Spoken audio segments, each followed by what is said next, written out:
Hey guys, so I just found out something that I wish I knew a long way back. So what could this thing be? Well, have you ever wanted at some point in your life, to just lose weight, gain some mass, or maybe even just find a way to just become more healthy, have more confidence in yourself? Well, in this video, I'm going to be talking about how you can use your heart as a gauge to measure the amount of effort that you do is being used efficiently. Coming right up.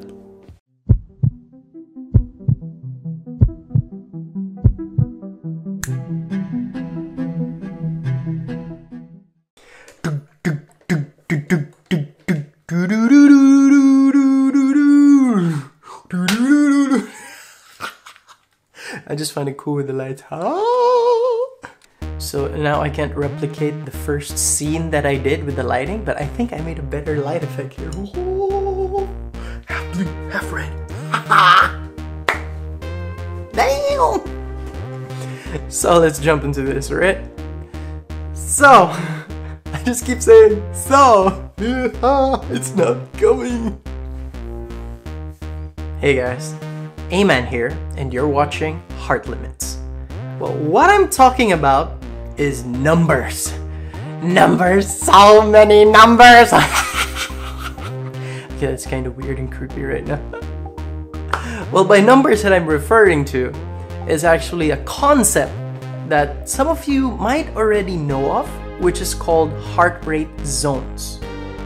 Well, heart rate zones, when you search it online, read it in a magazine, or from whichever source, it's rather quite confusing. In some, they break it down into 5 heart rate zones. In some, it's broken down into 7. And the problem is, it's not only those particular numbers that kind of mess up with your mind. It's the amount of percentages based on your maximum heart rate that changes. So let's start at the very beginning. 3 concepts. Whenever you get into exercise, do a certain type of effort, do a certain type of lifting, running, jogging, anything, whatever it may be, there's always 3 things that people consider naturally. First of all, your frequency. Second, the duration. And third is your intensity. And it is intensity where your heart rate zones comes in. When you consider a heart rate zone, you need to first identify what is your maximum capacity and what is your minimum. So at least you know what's your lowest point and what's your highest point. Your heart rate zones fall inside these numbers. Let's start with your lowest heart rate capacity, and that would be your resting heart rate. It's a number that changes as time goes by. The more sportive you are, the lower it actually goes. And the less sportive you are, the higher it is. The normal resting heart rate for an athlete, it would more or less be around 40 to 60, 70-ish, depending on how athletic you are. And for an average person, your resting heart rate would start off around 60, and your maximum would be around 100. So your resting heart rate is best computed just right after you wake up from a good sleep. So make sure you're quite calm when you wake up, not just from a nightmare or something, just like how I said in the previous video where your heart rate just goes. Next, we're going to get into your maximum. So your maximum heart rate can be computed in a couple of ways. The first one is called the Tanaka heart rate formula. What you do is you multiply your age by 0.7, and once you have that number, you get the number 208 and you deduct the total of your 0.7 times your age. The second way to compute your maximum heart rate, you have 220 minus your age. So now let's get into heart rate zones. So as I said earlier, heart rate zones in some sources is divided into 5 and some into 7.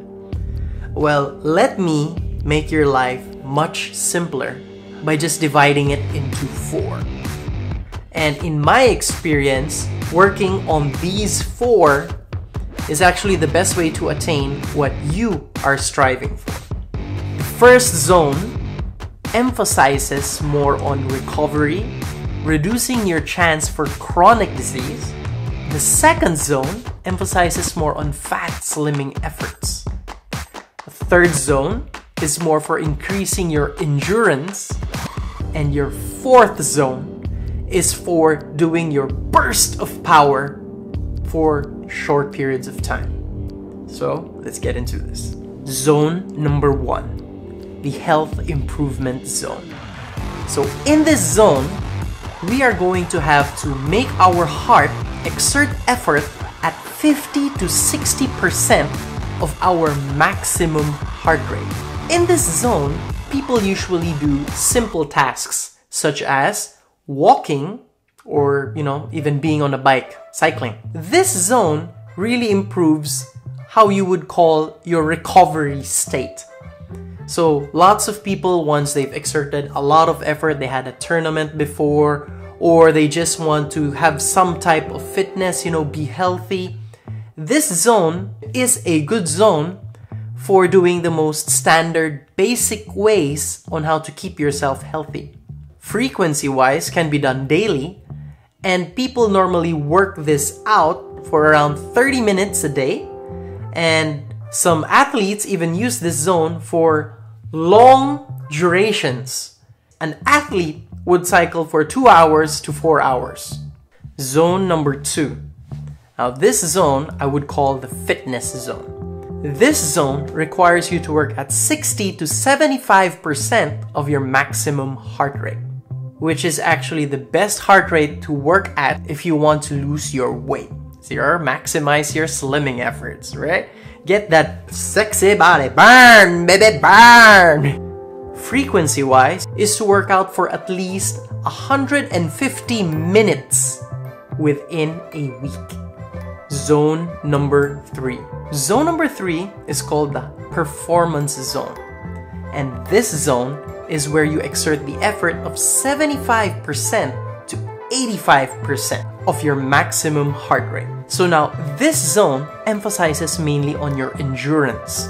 So this type of zone, you're only supposed to train 2 times a week. And the duration on how you train on this zone should only be between 10 to 15% of your total workout on that day. This zone is usually used by fit and regular exercisers. Zone number 4. So zone number 4 is called the high performance zone, or what some people call as the race pace. This zone is usually only used by super extremely athletic people. And it's quite dangerous for people to actually push themselves to this extent.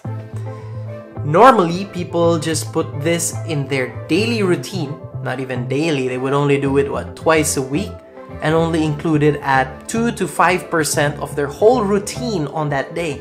Because this zone is quite risky already, even though it's just at 90% of your capacity. The high performance zone is at 85% to 90% of your maximum heart rate. So you might be asking, what about your 90 to 100% of your maximum heart rate? Lots of sources and lots of articles and all of this state that it's actually quite risky, even for an athlete, to train at 90 to 100% of your maximum heart rate.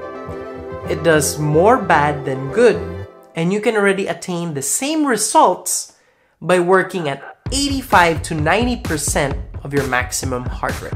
So, remember, by working out at the appropriate zone enables you to attain things that you are striving for. So I hope this video is really helpful for you. And once again, Aman here, and you're watching Heartless.